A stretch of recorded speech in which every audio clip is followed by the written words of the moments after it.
All right, guys. So part 3, how to use the Ditto. So it is a little bright in my room, so it's not projecting quite as dark as it should. And I will tell you, living in a 100-year-old house, getting this thing to even be somewhat level was kind of fun. But anyway, it is done. It is projecting, and the first thing you want to do, and how high you know that you want your Ditto projector to be, is that you want this red line to be all the way around the dark gray. So you want it to be on the line between the light and the dark. Mine is a little off, but you will see how calibration works, and that can be corrected. So we'll see that. Okay, so Ditto works in two ways. In two parts. Yeah, I think that's a better. So it uses dittopatterns.com and an app on your tablet or phone. So the way this works is you go online to dittopatterns.com and you sign up or choose your patterns, buy your patterns, and you add them to your library. There's over 680 patterns. There's all kinds of them. If you if you get the subscription, you get all the Ditto patterns included in the subscription, and most all Ditto patterns are customizable.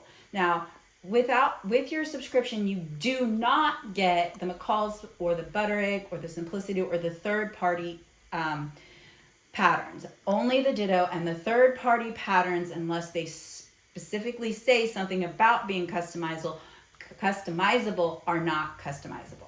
Okay? So I hope that makes sense. If not, post in the comments and I'll clarify.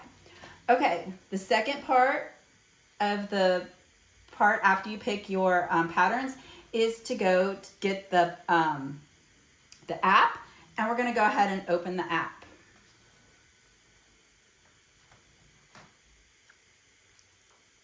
Okay, so I did already sign in. So if you hadn't signed in, you would go in and you would sign in, and then where it has my patterns, I have 9 patterns in my library, tutorials, shop more patterns. If you click on that, it will take you to dittopatterns.com and also joanne.com.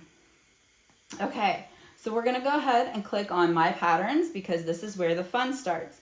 So in my patterns, and it says subscribe. Why does it say subscribe?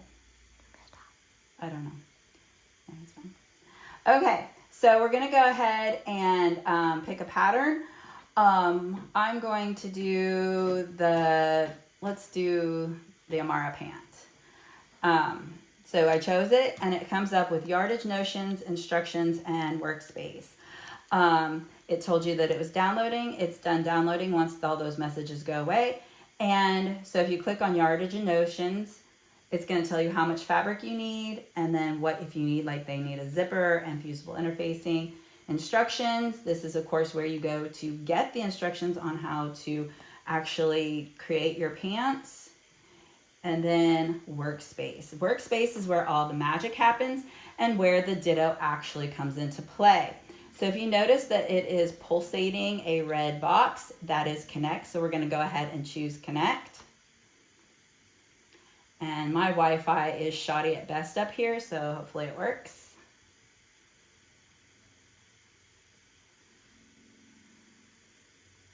Hold on.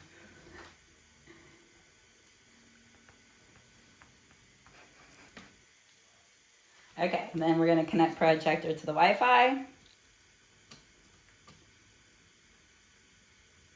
And if you want to know, I just entered my password if you were wondering why I took it away.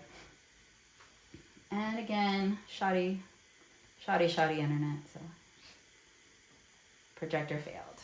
Okay, click on retry.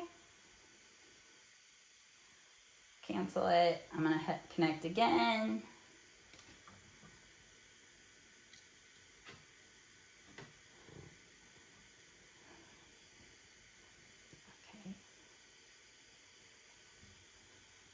Okay, hold on one second. Okay guys, I did finally get my Ditto to connect. I did have to jump through quite a few hoops in order to get it to actually go.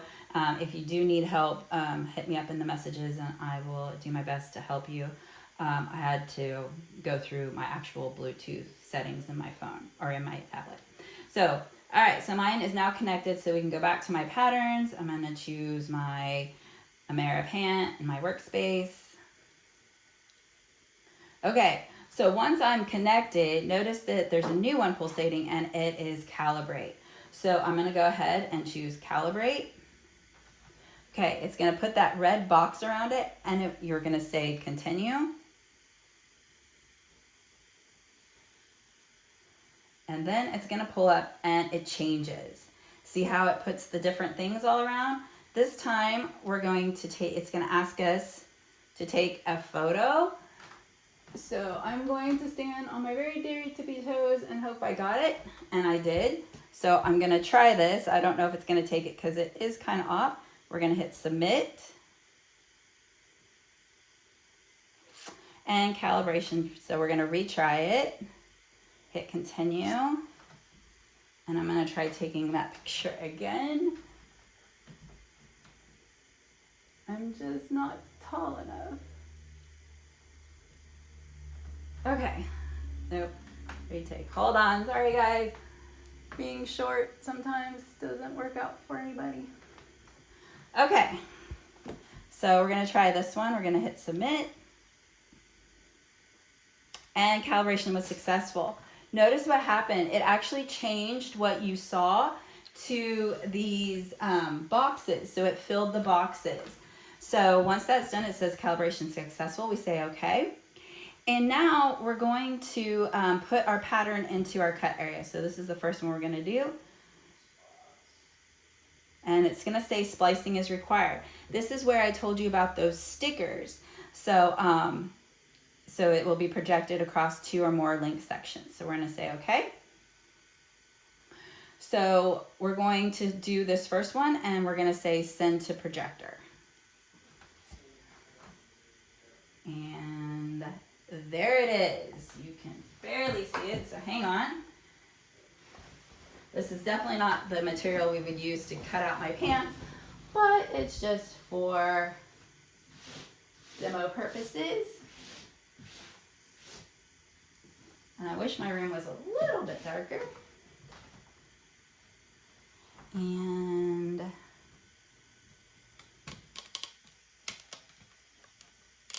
hold on one second.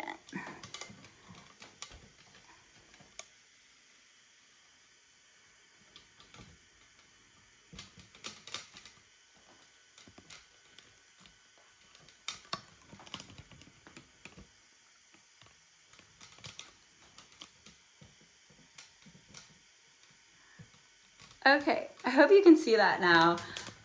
Sorry, all that dead air, but okay, so if you can see, there is a red circle here, a red circle here, and then one at the far corner.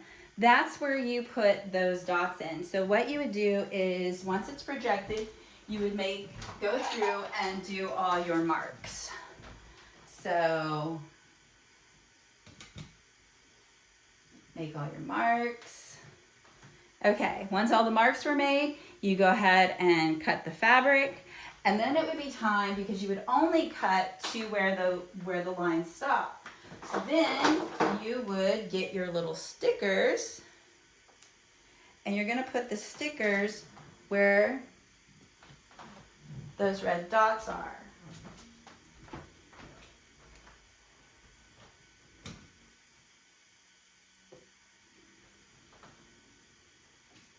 And once they're in spot, okay, so they're all in place, everything's good, you've cut your fabric. So then you're gonna take and you're going to hit that. And that's gonna change to the other place. And so now we're gonna do send projector to projector again. And notice how it changed. So now, you have new markings. And what you do is, you line up those markings. So you move your fabric,